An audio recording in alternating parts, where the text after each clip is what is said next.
Hi, Bridie. I said I'd read you a story, so here it comes. This is a story called Jamie O'Rourke and the Pooka. And the person that wrote this story and did the pictures was a wonderful author of children's books, and he just died. And so I'm reading you this book so that you know what his writing was like. He was really a neat guy. He wrote many books, so I'll find some for you. So here's the story of Jamie O'Rourke and the Pooka. This is a St. Patrick's Day story.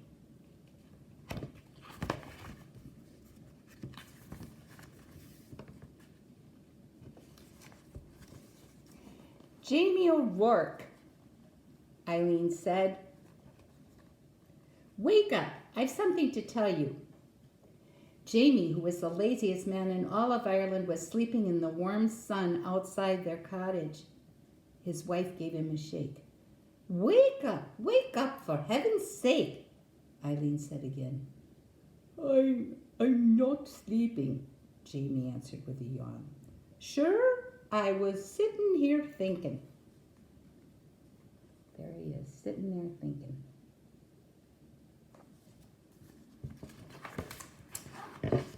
Now, Jamie, please listen, Eileen replied. Do you remember that I'm going up to visit my sister Kathleen and her family to help with the new baby? Jamie let out a snore. Eileen poked him.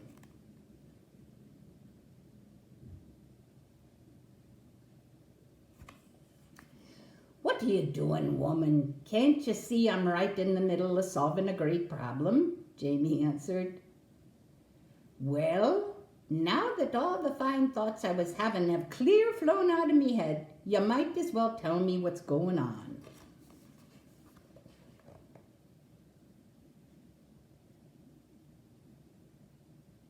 He's looking pretty grumpy.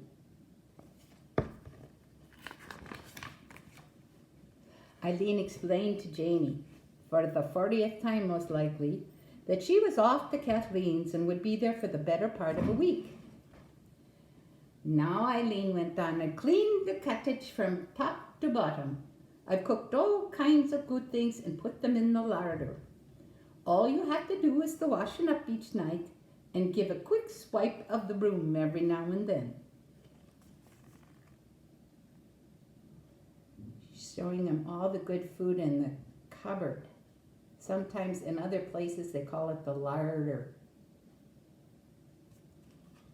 Well, me darling, you're too good for the likes of me, Jamie said, but don't you be worrying.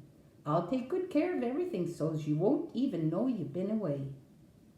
Now give us a kiss and be off with you. Down the road went Eileen O'Rourke.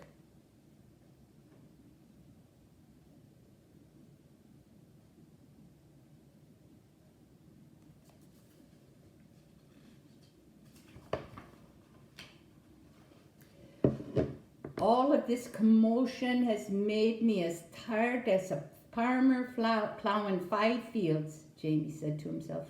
I think I'll just have me a little lie down. And sure, isn't that a sweet idea? If I stay in bed and only get up for a bite, I'll not be dirty in anything. So Jamie O'Rourke climbed into bed even though the sun was high in the sky and fell fast asleep. Who's in there with him? It's like my bed with Jenny in it. Jamie O'Rourke, 3 voices called outside the door. Where are you, man? We heard Eileen's off to her sister's, so we have come to keep you company. Who is that, I wonder, outside the door?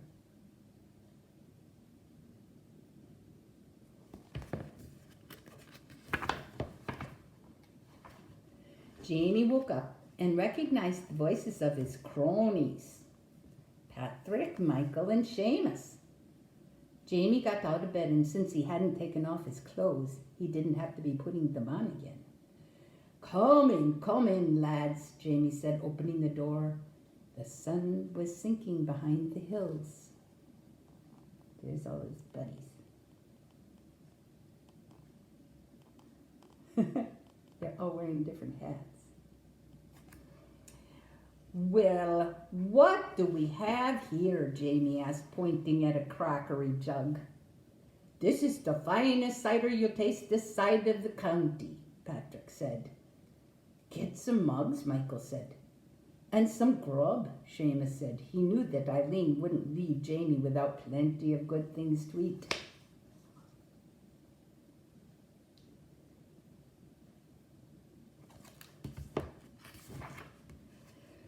When the food was on the table, and mugs and plates and knives and forks too, they all sat down. They had themselves a fine old time, laughing and eating until it was time to go home. You had to see both pictures. It looks like a party.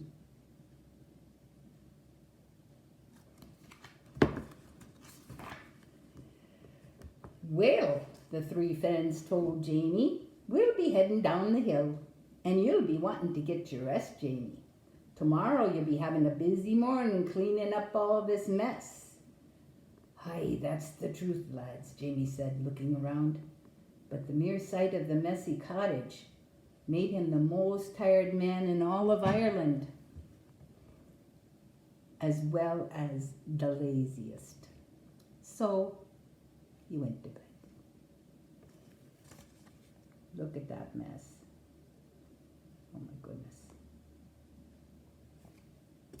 Jamie was fast asleep when a noise woke him. It was the sound of the cottage door and the clatter of hooves on the stone floor. Jamie opened one eye and took a peek. And what a sight he saw. He couldn't tell if it was a man or a donkey standing there. Whatever it was, it had long ears and a tail. Saints preserve us, Jamie whispered. There it is. Ooh,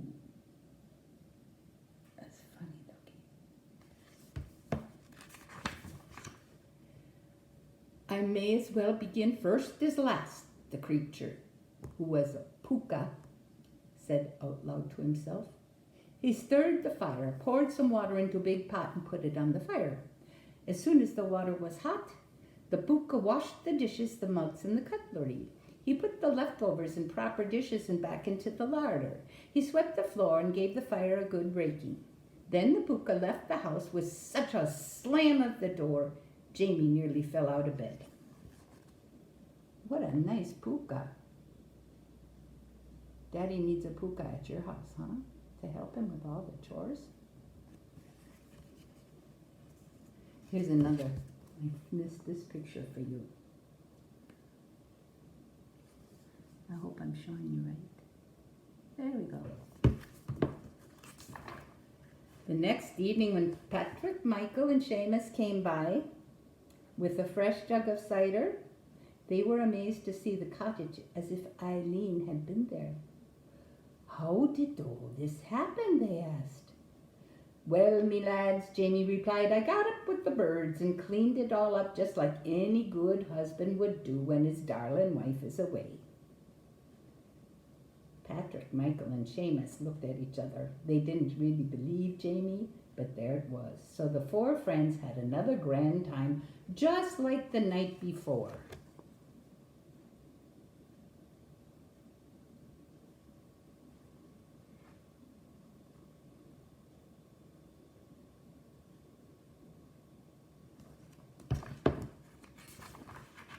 When his friends had gone, leaving even more of a mess, Jamie climbed into bed.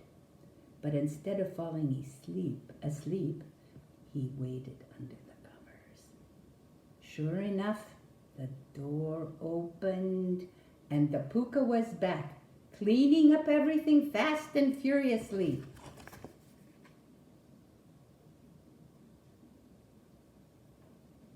I love that Pooka. This is luck indeed, Jamie said to himself. Why, with this creature coming and cleaning up, I can have me cronies here every night. Every night, that is, until Eileen comes home.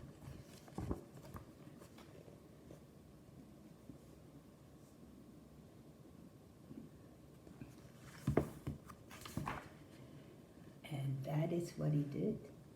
Night after night, Jamie, Patrick, Michael, and Seamus had a grand old time, making a grand old mess. And every night the Pooka came in and set things to right.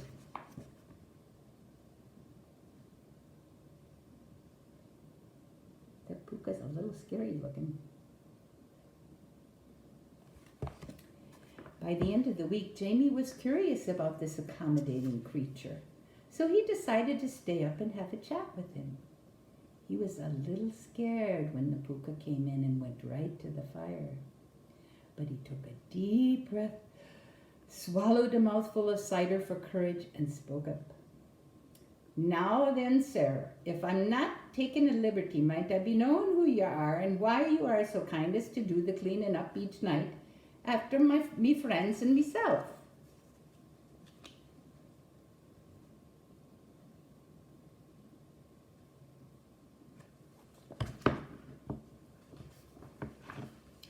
The Pooka turned and looked at Jamie. I'll tell you, and you're welcome to it. A long time back, I was the laziest servant that ever was clothed and fed and did no work for it. When my time came for the other world, this is the punishment I was given for my lazy ways, to find a place each night to labor in. As I was wandering by the other night, I looked in the window of your cottage. As sure as can be, you needed my help. It's not so bad, for at least I'm out of the cold. But when I finish my work, the saints preserve us, that cold wind goes right through me bones. It wouldn't be so hard if I had me a nice warm coat.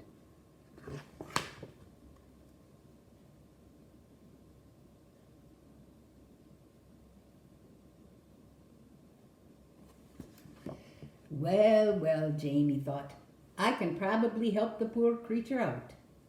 The next night, after his friends left, Jamie sat and waited for the Pooka. Eileen would be home tomorrow. But Jamie wasn't worried. He knew the Pooka would do an excellent job of cleaning up, especially when Jamie gave him the old coat he had pulled from the trunk.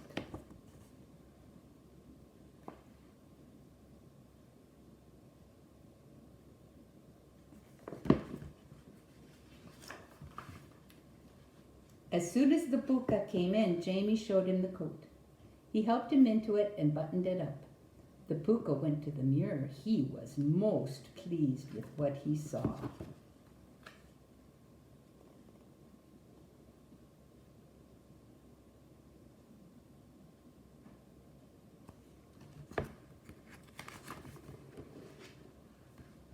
I'm much obliged to you, Jamie O'Rourke. You have made me happy at last. Now I'll be saying good night to you. The Pooka turned to go. Wait, Jamie cried. You're leaving too soon. What about the washing up and the sweeping? Ah, the Pooka said. Now it's your turn. My punishment was only to last until some kind creature like yourself liked the way I'd done my duty and rewarded me for it. Goodbye, and you'll see no more of me.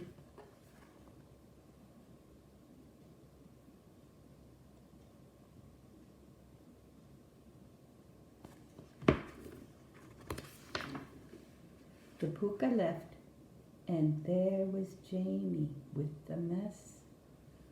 Or should we say, Eileen, for when she arrived the next morning and looked round the cottage, she said, Oh, Jamie O'Rourke, what do you have to say for yourself?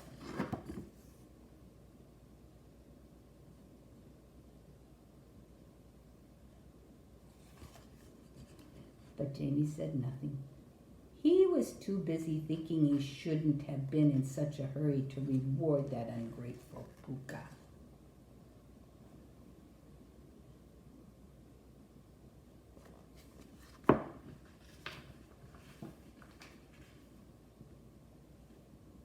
So that's the end of the story. What do you think? Did Jamie change? I don't think so. Do you think the Pooka will come back? Probably not. Wish I had a Pooka though.